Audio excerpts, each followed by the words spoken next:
औज़ुबिल्लाहिमिनश्शैतानिर्रजीम बिस्मिल्लाहिर्रहमानिर्रहीम। अस्सलाम वालेकुम जी स्टूडेंट्स, कैसे हैं स्टूडेंट्स। आज हम 7th क्लास की मैथमेटिक्स जो कि ऑक्सफोर्ड का सिलेबस है इसमें हमने 10B स्टार्ट की हुई थी और इसके जो क्वेश्चन है वो 1 to 8 तक हम जो है कर चुके हैं। आज हम जो है इसका क्वेश्चन नंबर 9 स्टार्ट करेंगे। ठीक है, तो स्टेटमेंट देख लेते हैं। सेम इसी तरह के क्वेश्चन है कि हमने लीनियर इक्वेशन बनानी है इसमें से जो उसने हमें डाटा दिया हुआ है और एक्स या जो भी होगा हम वेरिएबल रखेंगे वो फाइंड करेंगे। कहता the sum of a age of Meena and Sheena, यानी इन दोनों की एज का जो सम है ना वो है 40 ईयर्स। ठीक है, 40 साल। इसी तरह वो कहता है in 10 years Meena will be twice as old as Sheena. ठीक है, और वो कहता है उसकी निस्बत में वो ट्वाइस हो जाती है शीना की निस्बत में। ठीक है, 10 साल बाद वो यानी इन 10 ईयर्स, पहले वो फ़र्ज़ कर लें 5 साल की थी तो 10 साल के बाद जो है वो ज़ाहिर सी बात है 15 साल की हो जाएगी। ठीक हो गया। फाइंड देयर प्रेजेंट एज, तो उसकी वो कहता है एज जो है वो मुझे फाइंड करके दें। तो पहली तो बात है हमारे पास दोनों की एज नहीं है लेकिन दोनों का सम मेरे पास मौजूद है 40। ठीक है, और 10 साल बाद जो उनकी एज होगी आफ्टर 10 ईयर्स वो होगी यानी जितनी भी होगी वो उसमें ऐड कर लेंगे। तो लेट करेंगे पहले हम इनकी एज को। देखिए मैंने क्या लिखा हुआ है,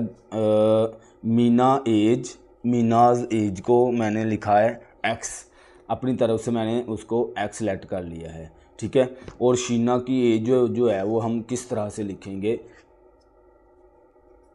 देखें इन दोनों की एज का जो सम है ना वो है 40। देखें यहाँ पे मैं लेट करता हूँ। अब फ़र्ज़ कर लें मीना की एज है ये।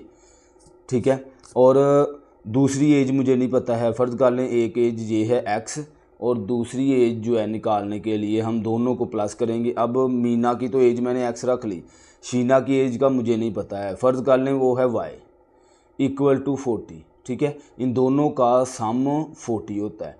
अब ये वाला y निकालने के लिए मैं इसको इसमें से माइनस कर दूंगा, जैसे कि x minus 40 equal to y. इस तरह से मेरे पास शीना की एज आ जाएगी। तो इधर भी मैं यही लिखूंगा कि 40 में से x जो है निकाल दूंगा। ठीक है, ये बड़ी रकम होगी, ये छोटी होगी, तो इसलिए ये तो मैंने सिर्फ समझाया है ना। तो 40 माइनस एक्स। ठीक है, यानी मीना की एज को टोटल एज में से निकाल देंगे ना तो हमारे पास जो शीना है उसकी एज आ जाएगी। ये यानी कि क्वेश्चन को खुद आपने समझना है कि उसमें हमने उसको करना कैसे है, अदरवाइज़ क्वेश्चन की समझ नहीं आएगी आपको।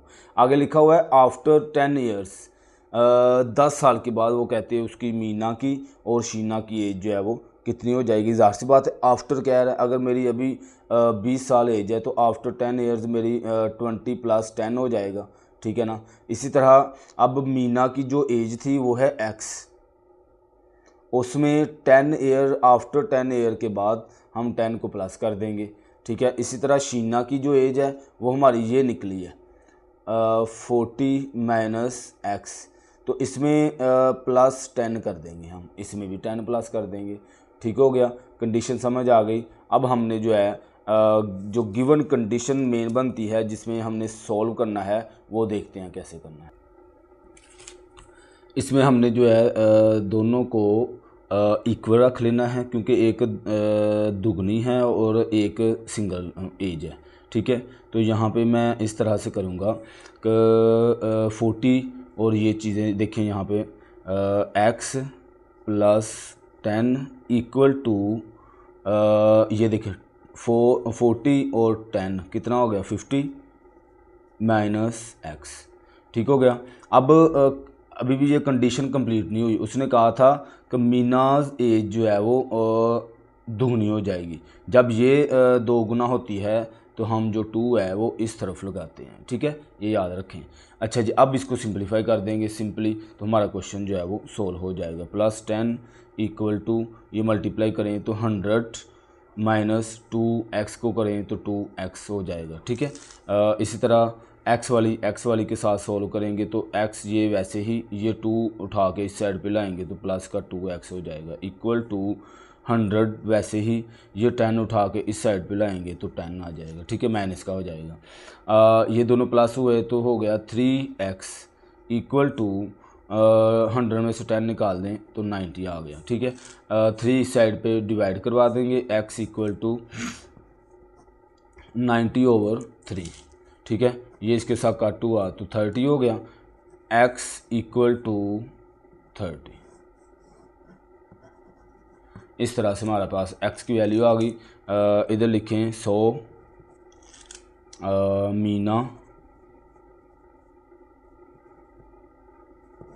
मीनाज एज, मीना की एज x है इक्वल टू x की जगह पे अब हम लिखेंगे 30 ईयर्स,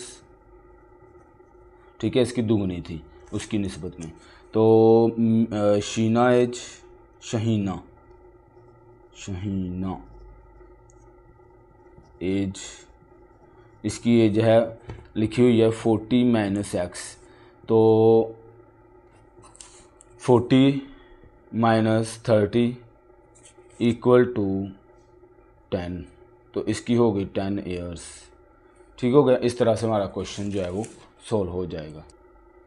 क्वेश्चन नंबर 10 में कहता 2 consecutive odd integers are such that 1/3, यहाँ पे कहता है कि 2 जो है वो कंसेक्यूटिव नंबर ले। मैंने पहले भी बताया कंसेक्यूटिव नंबर कौन से होते हैं, वो एक के बाद एक जो है वो सीक्वेंस से होते हैं, ठीक है ना। तो are such that 1/3 the smaller one, वो कहता जो फर्स्ट वाला नंबर होगा जिसको हम स्मॉलर कहेंगे वो 1/3 होगा, इज़ ग्रेटर दैन 1/7, ठीक है। जब ये इस तरह से कंडीशन लिखी होती है, जैसे ये 1/3 है, इसका मतलब है 1/3, और 1/7 का मतलब है 1/7, ठीक हो गया। Of the larger 1/6। अब यहाँ पे कंडीशन इस तरह की है, ये देखें मैंने इसको कैसे लिखा है कि हमने सबसे पहले कंसेक्यूटिव नंबर लेट कर लेने हैं। कौन कौन से? फर्स्ट नंबर जिसको स्मॉलर हम कह लेते हैं x, ठीक है। सेकंड नंबर जो है वो हम x+2 रखेंगे। अच्छा, क्यों रखेंगे? अब उसने ओड नंबर कहा है, ओड नंबर का मतलब है यहाँ इधर आपको पता होगा ओड नंबर कहाँ से शुरू होते हैं, 1, 3, 5, 7, 9, ये सारे ओड नंबर होते हैं, ठीक हो गया। अब ओड नंबर में मैंने ये x रख लिया। अब मुझे नहीं पता कि ये 1 है, मैं डायरेक्ट भी 1 रख सकता था लेकिन नहीं रख सकता। उसकी वजह है कि उसने तो हमें बताया नहीं, हमने यही तो निकालना है कि क्या इधर आंसर आता है, तो इसलिए इसको कर लें कि ये 1 है। अब 1 के बाद मैंने 3 ओड नंबर, यानी दोनों ओड नंबर होने चाहिए। ये नहीं है कि एक ओड नंबर है दूसरा इवन आ जाए। अब ये 2 लेके यानी 1 के बाद 3 लेके आने के लिए 1 में मुझे +2 करना पड़ेगा, ठीक है। ये हो जाएगा मेरे पास 3। अब 3 में प्लस मुझे 2 करना पड़ेगा तो मेरे पास 5 आएगा, ये वाला 5।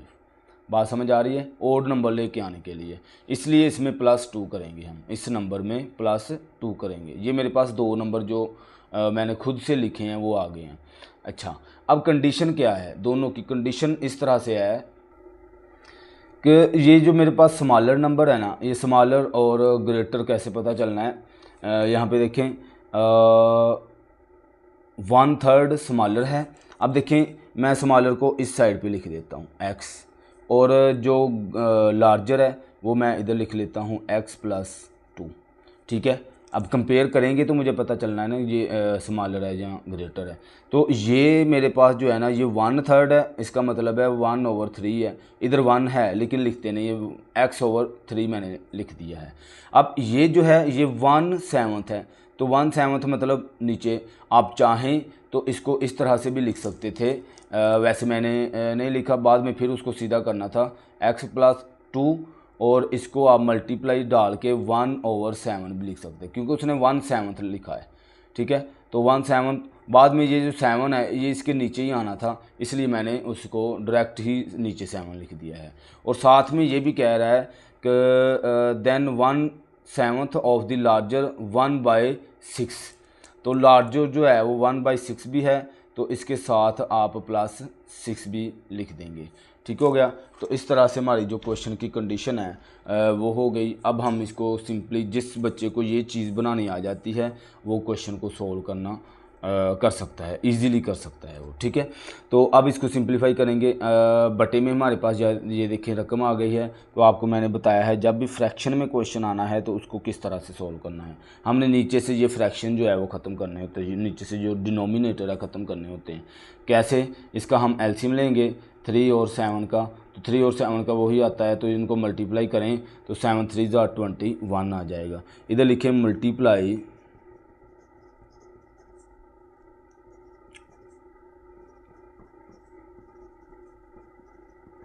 On both side.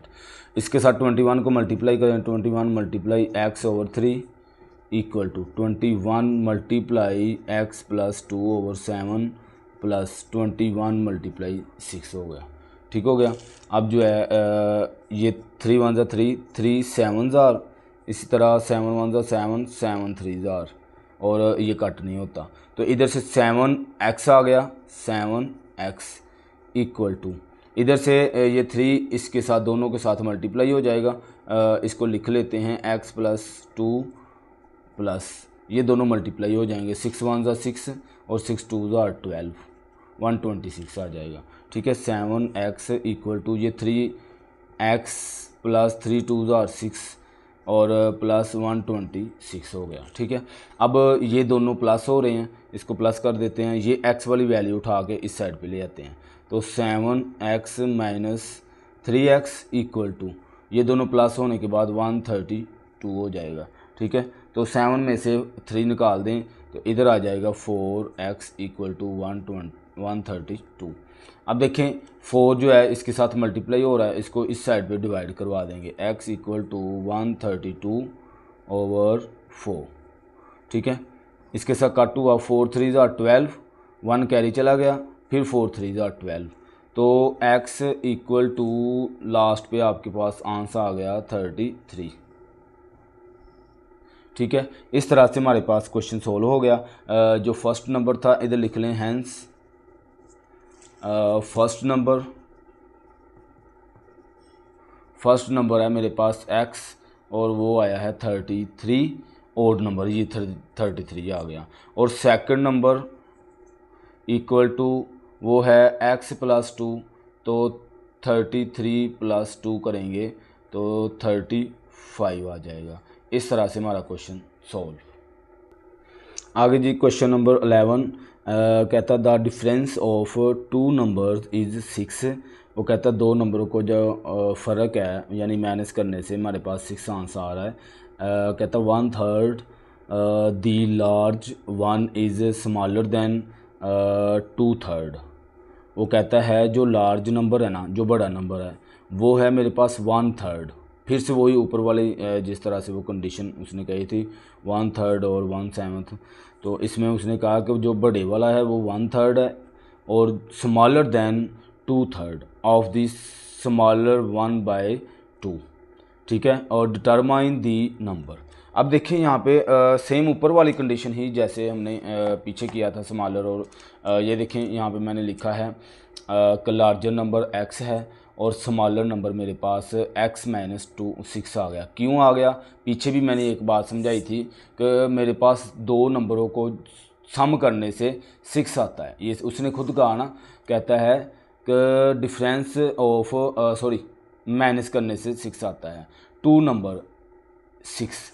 तो इसका मतलब ये है कि फ़र्ज़ करें मैं इधर लिखता हूँ x - y इक्वल टू 6। इस x को इसमें से माइनस करने से मेरे पास 6 आता है। अब देखें चूँकि मेरे पास x तो आ गया, ये लेट किया है ना, ये आया नहीं है, वैसे लेट किया है, तो इस वाली रकम को उठा के उधर ले जाएंगे, इस वाले को इधर लेके आएंगे, ये इधर प्लस का है, दूसरी साइड पे आके माइनस का हो जाएगा। तो इसलिए हम करेंगे कि x - 6 करेंगे और फिर मेरे पास ये y की वैल्यू आ जाएगी। ठीक हो गया। ये चीज़ कंडीशन समझनी है, ये मैंने सिर्फ समझाने की गर्ज से ये हिंट दी है आप लोगों को कि इस तरह से अगर करते हैं तो मेरे पास फिर जो दूसरा नंबर होता है ना वो इस तरह से फाइंड होता है। ठीक हो गया। अब देखें आगे वो उसने हमें ये कहा है कि 1/3 लार्जर नंबर, तो लार्जर नंबर है 1/3 1/3। और इसी तरह वो कहता है कि 2/3 द स्मॉलर नंबर बाई 2, तो मेरे पास जो स्मॉलर नंबर है वो 2/3 और x-6 हो जाएगा। ठीक हो गया। तो अब हम जो है इसको किस तरह से कंडीशन किस तरह से हम इसको करेंगे, तो कंडीशन ये है कि हमारे पास एक नंबर ये है स्मॉलर, और जो ग्रेटर है जो नहीं ग्रेटर मतलब लार्जर जो नंबर है वो है 1/3। अब ये देखें यहाँ पे मैंने इसको अलग से लिखा हुआ है 1/3x। ठीक है, तो उसको x/3 भी लिख सकते हैं, जैसे मैंने पिछले क्वेश्चन में आपको बताया था कि मैंने डायरेक्ट 3 लिख दिया है। और बाय 2 है तो वो साथ में 2 भी लिख दिया, और ये 2/3 यानी 2/3, ये 2/3 लिखा हुआ है। ठीक है, और x-6। अब इसको हम सिंपलीफाई करेंगे तो हमारे पास क्वेश्चन जो है वो सॉल्व हो जाएगा। ठीक है, अब फिर से बात वही कि नीचे देखें मेरे पास डिनोमिनेटर आ गया है। इसको ख़त्म करने का एक ही तरीका कि हम एलसीएम लेते हैं, तो इसका एलसीएम लेंगे तो ये 3 ही आ जाएगा। ठीक है, तो इधर लिखें multiply by 3 on both side. ठीक है, 3 को मल्टीप्लाई करवा दिया हमने, तो 3 multiply x/3 plus 3 multiply 2 equal to, इसके साथ भी 3 मल्टीप्लाई 2/3 और x-6। ठीक है, ये चीज़ इसके साथ कट हुई और ये मल्टीप्लाई हो जाएगी। इधर मेरे पास सिर्फ 1x बच गया, यानी x अकेला बच गया, और प्लस 3 2 6 हो जाएगा इक्वल टू, ये चीज़ इसके साथ कट कर दें, सिर्फ 2 बच गया, 2 को अंदर अप्लाई कर दें। 2 को x से मल्टीप्लाई किया तो 2x, 2 को 6 से मल्टीप्लाई किया तो 6 2 12। ठीक हो गया। अब क्या करें, x वाली को x वाली के साथ सोल्व करेंगे और कांस्टेंट को कांस्टेंट के साथ ये उठाएं, इस साइड पे लेके आएँ, x-2x इक्वल टू, ये माइनस का 12 वैसे का वैसा ही, ये 6 उठा के इस साइड पे ले आएँ तो माइनस का हो जाएगा। ठीक हो गया। अब 2 में से 1 निकाल दें तो माइनस का x बच गया, और equal to minus minus plus 12 और 6 कितना हो जाता है, माइनस का 18। ठीक है जी। अब चूँकि इसके साथ भी माइनस है, इसके साथ भी माइनस है, तो इसको दोनों को एक दूसरे के साथ कट कर देंगे, तो लास्ट पे जो मेरा आंसर आ जाएगा वो x = 18 आ जाएगा। ठीक हो गया। तो यही नंबर था। अब इधर आप लिख सकते हैं कि जो लार्ज नंबर है so larger number equal to x, और इसकी जगह पे मैं लिखूँगा 18, और जो स्मॉलर नंबर है smaller number equal to x-6 है। देखिए मैंने कहा था ना, जो भी नंबर है वो उसमें से 6 को माइनस कर देंगे, तो 18 - 6 इक्वल टू 12। ठीक है, एक 12 आ गया और एक 18 आ गया, तो इस तरह से हमारा क्वेश्चन सॉल्व हो गया।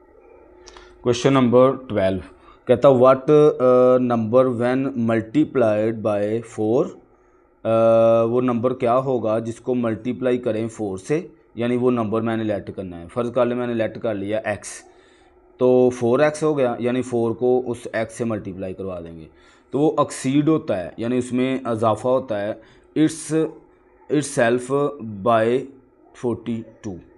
ठीक हो गया। तो क्वेश्चन की कंडीशन किस तरह से है, ये देखें मैंने लेट कर लिया एक नंबर x। ठीक है, तो डायरेक्ट ही इसकी कंडीशन की तरफ आते हैं कि ये है कि वो जो नंबर है वो कहता है मल्टीप्लाई बाय 4 मतलब 4x। ठीक है, 4 मल्टीप्लाई x लिख लें या 4x लिख लें, एक ही बात होती है। इधर डॉट होता है तो ये दोनों मल्टीप्लाई हो रहे होते हैं। ठीक हो गया। और फिर कहता है इट्स सेल्फ, मतलब इसमें एक्सीड हो रहा है क्या, x + 42।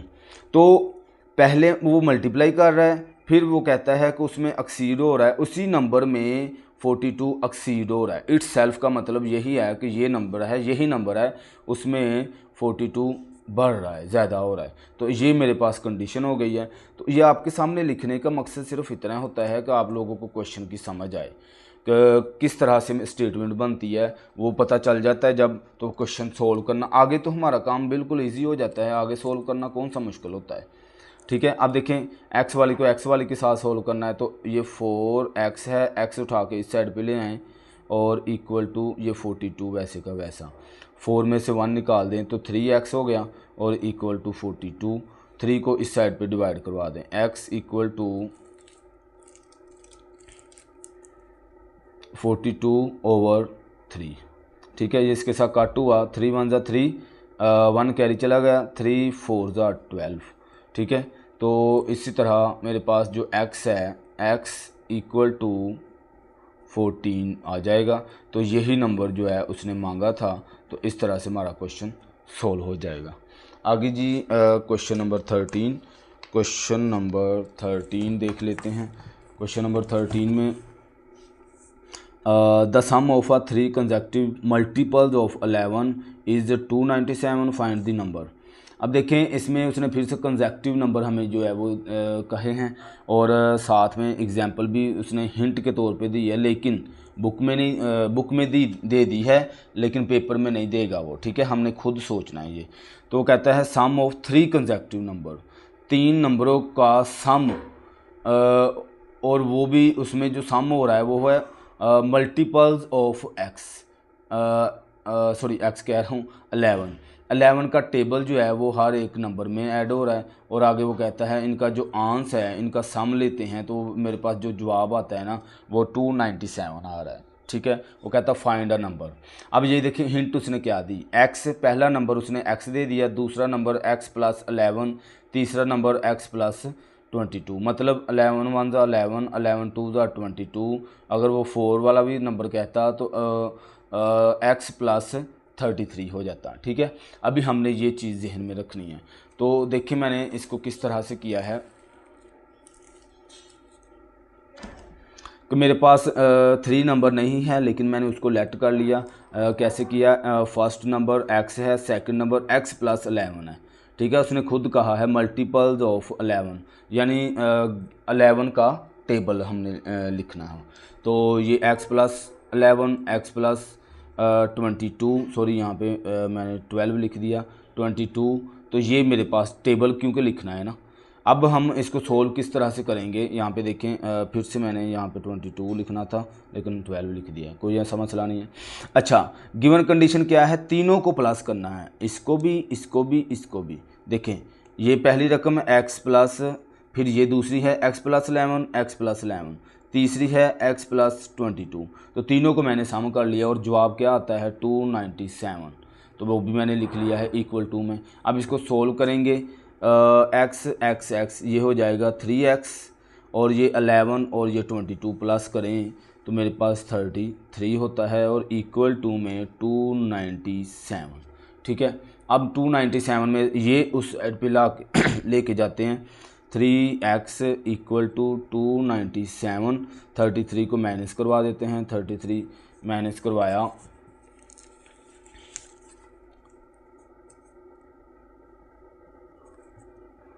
7 में से 3 निकालें 4, 9 में से 3 निकाल दें 6 और ये 2 वैसे का वैसा।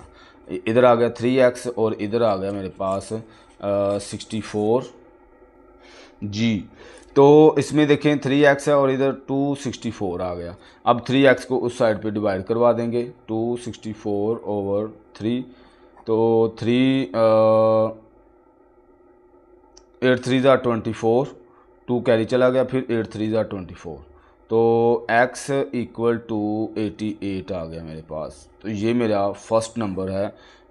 सो फर्स्ट नंबर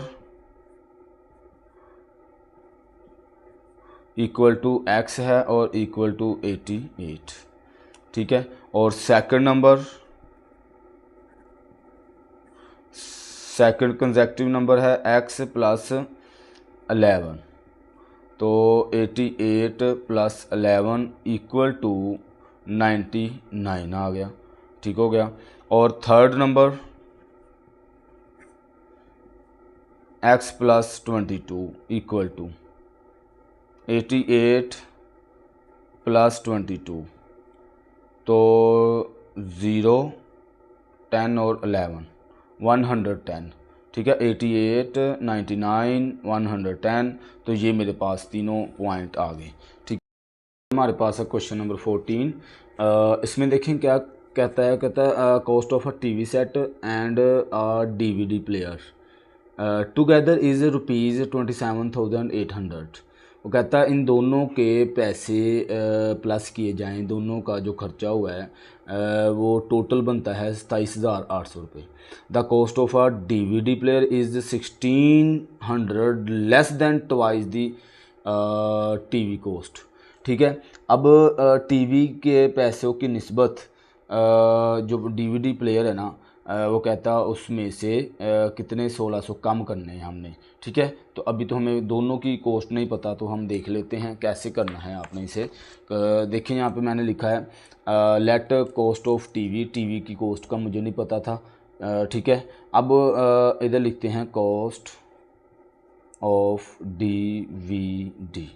अब वो ये कह रहा है कि जो डीवीडी की कॉस्ट है ना वो 1600 रुपये कम है, कितने इसके पैसे हैं x, लेकिन ये कहता है कि ट्वाइस, यानी इसके ट्वाइस में से 1600 पैसे कम है, ठीक है। ये जब कंडीशन आप लोग समझ लेते हैं क्वेश्चन करना आसान हो जाता है। तो गिवन कंडीशन मेरे पास क्या है,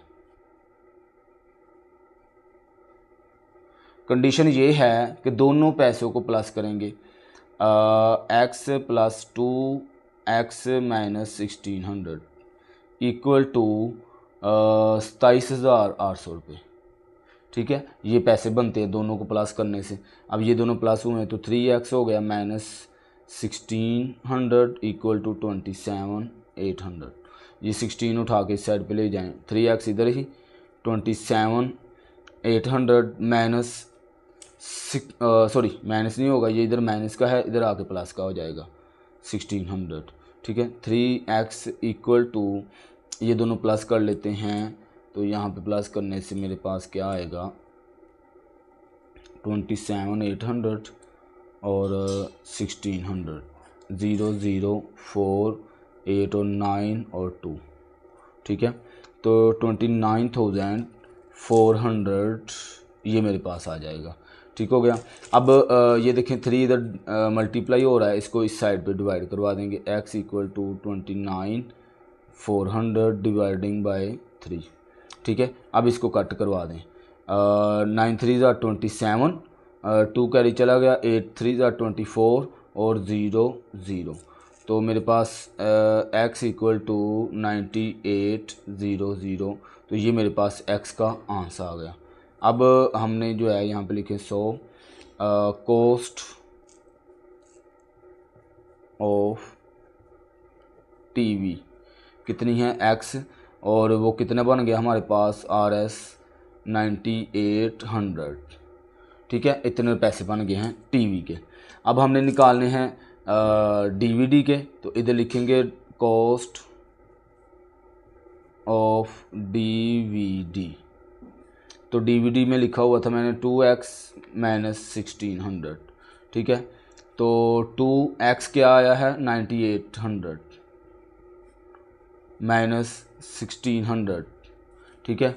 अब 9800 को मल्टीप्लाई करवा लेते हैं 2 के साथ, 9800 × 2, 0 0 8 2 ज़ार 16, 6 1 कैरी, 9 2 ज़ार 18 और 19, ठीक है।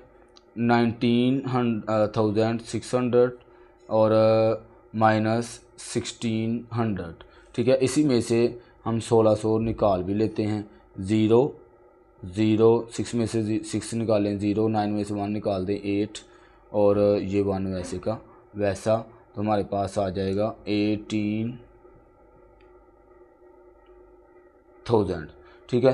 तो इस तरह से मेरे पास जो RS जो डीवीडी के पैसे हैं ना वो 18,000 बन गया, और इसका जो है कॉस्ट ऑफ टीवी और 9800 बन जाएगा, ठीक है। तो हमारा क्वेश्चन सॉल्व जी। तो क्वेश्चन नंबर 15 कहता the perimeter of a rectangle is 30 centimetre long if its length exceeds its breadth by 3 centimetre. Find the dimension.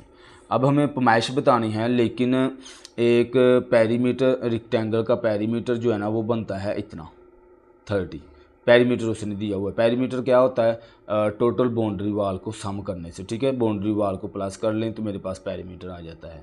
तो उसका वो कहता है कि इट्स लेंथ एक्सीड आ ब्रीथ। अब उसकी निस्बत में 3 सेंटीमीटर ज़्यादा है जो लेंथ होती है, और आपको पता है जो उसकी चौड़ाई होती है, चौड़ाई वो कहता है लेंथ की निस्बत कम है और लेंथ जो है वो 3 सेंटीमीटर ज़्यादा है, ठीक है। तो इसको किस तरह से लिखेंगे, यहाँ पे देखिए मैंने कैसे लिखा है। उसकी जो breadth of rectangle x centimetre रख लिया, चूँकि पता नहीं है इसलिए। तो लेंथ को मैंने 3 सेंटीमीटर बढ़ा दिया है, ये इतनी रख ली है उसकी, और जो लेंथ है वो ज़्यादा रख ली है, ठीक है, 3 सेंटीमीटर। तो उसका जो पेरीमीटर का फार्मूला है ना वो ये होता है 2 लेंथ प्लस ब्रीथ, ये फार्मूला होता है, ठीक हो गया। अब यही फार्मूला हमने पहले भी याद किया हुआ है। अब कंडीशन ये है कि जो पेरीमीटर है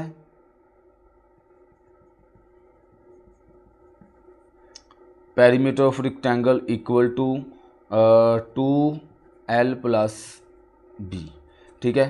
तो जो ब्रीथ है वो ये है और लेंथ हमारे पास ये है। मैं पेरीमीटर मेरे पास उसने दिया हुआ है, पेरीमीटर उसने कितना दिया हुआ था? 30 पेरीमीटर उसने हमें दिया हुआ है, और इक्वल टू 2 वैसे ही, और L मेरे पास जो लेंथ है वो ये है x प्लस 3, और जो ब्रीथ है वो है प्लस x, ठीक है।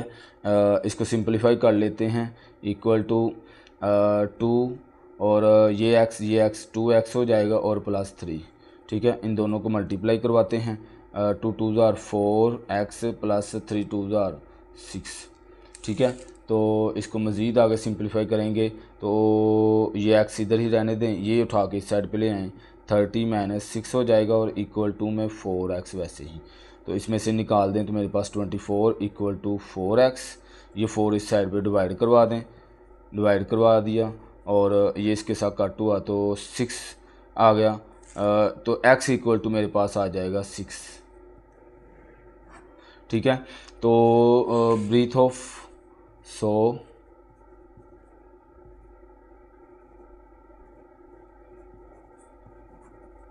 Breathe of rectangle equal to x equal to 6 centimetre, ठीक हो गया। अब इसकी जो लेंथ है वो कितनी हो जाएगी? x प्लस 3 है ना, तो 6 प्लस 3 इक्वल टू 9 सेंटीमीटर, ठीक हो गया। तो इस तरह से हमारा क्वेश्चन सॉल्व। और इसका लास्ट क्वेश्चन हमारा क्वेश्चन नंबर 16, तो 16 को भी कर लेते हैं। पहले स्टेटमेंट देख लेते हैं, स्टेटमेंट में क्या कहा गया है। कहता 4 years hence a boy will be twice as old as he was 6 years ago। यहाँ पे वो कहता है 4 साल यानी 4 years hence a boy will be twice, किसकी निस्बत? एज ओल्ड एज, यानी 4, वो कहता है 4 साल पहले बाद में उसके जो एज है वो क्या होगी, और यहाँ पे वो कह रहा है कि 6 years ago, यानी 6 साल पीछे चले जाएं, देन उसकी age what is the present age. तो उसकी प्रेजेंट एज हमसे पूछी जा रही है, तो हमने क्या करना है, प्रेजेंट एज चूँकि हमें पता नहीं है इसलिए हम उसको क्या रखेंगे, x, ठीक है। प्रेजेंट एज मैंने x रख ली, और आगे जो है हमारे पास आफ्टर 4 years, यहाँ पे यही कहा है ना कि 4 year के बाद जो है वो क्या होगी, कहता 4 years हैंस अब वाई। तो 4 years वो होगी हमारे पास, जो भी एज मैंने रखी है उसमें प्लस कर देंगे आफ्टर, बाद में जो एज होगी 4 साल के बाद वो प्लस हो जाएगा 4, ठीक है ना। फ़र्ज़ करें मेरी, अभी मैंने आपको बताया कि मेरी 25 एज है, तो इसमें अगर प्लस कर दें आफ्टर वो पूछे 4 years, तो 4 को प्लस ही करना पड़ेगा ना, तो 29 हो जाएगा। इस तरह से ये हम करते हैं। फिर कहता है एज 6 year अगो, तो 6 साल पहले, ठीक है, अगो पीछे जाएं, तो वो कितनी बनती है। तो इसमें से अगर मैं 6 साल निकाल दूँ तो ज़ाहिर सी बात है निकालना पड़ेगा ना मुझे, जो एज है उसमें से 6 साल माइनस कर देना है। ठीक हो गया। तो हमारे पास जो कंडीशन है x + 4 और x - 6, ठीक है। लेकिन वो ये कह रहा है कि ये जो है ना ये दुगनी है, तो इसलिए इसको हम 2x लिख देंगे। ठीक है। अब इसको सिंपलीफाई करेंगे तो x + 4 = ये इसके साथ मल्टीप्लाई हुआ 2x हो गया, ये इसके साथ हुआ तो माइनस का 12 हो जाएगा। ठीक हो गया। 6 2 12। अब ऐसा करते हैं, ये वाली रकम उठा के इस साइड पे माइनस वाली ले जाते हैं, ये वाली इसके पास ले जाते हैं, तो 4 + 12 हो जाएगा = ये 2x, वैसे ही ये वाली रकम इधर ले आएंगे तो माइनस का x हो जाएगा। ठीक हो गया। अब ये हो गया मेरे पास 16 और ये हो जाएगा 2 में से -1 और इसके साथ 1 है तो अकेला x आ गया, तो x = 16 हो जाएगा। ठीक हो गया। तो अब इधर लिखेंगे हमारे पास जो उसकी प्रेजेंट एज है ना, जो हमने लेट की थी वो हमारी बन गई, इधर लिखें 100 प्रेजेंट एज = 16 ईयर्स। ठीक है। इस तरह से हमारा क्वेश्चन 16 भी कंप्लीट हो गया, सवाल नंबर 16 भी कंप्लीट हो गया, तो एक्सरसाइज भी कंप्लीट हो गई। बहुत शुक्रिया। अल्लाह हाफिज़।